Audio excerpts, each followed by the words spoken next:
Commissarissen van Aqualectra.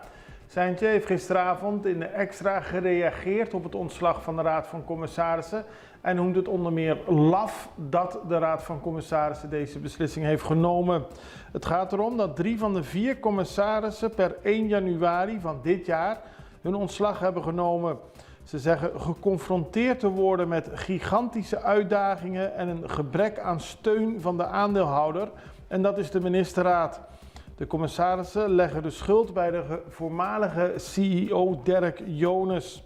Het gaat onder meer om de commissarissen Karel van Haren, Austin Martina en Patrick Eberson.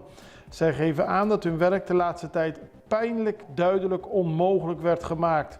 Zoals gezegd, minister van Economische Ontwikkeling, Rui Sandro Seintje, onder wie Aqualectra valt, vindt het erg laf en verwijt de Raad van Commissarissen zomaar weg te lopen van hun verantwoordelijkheden.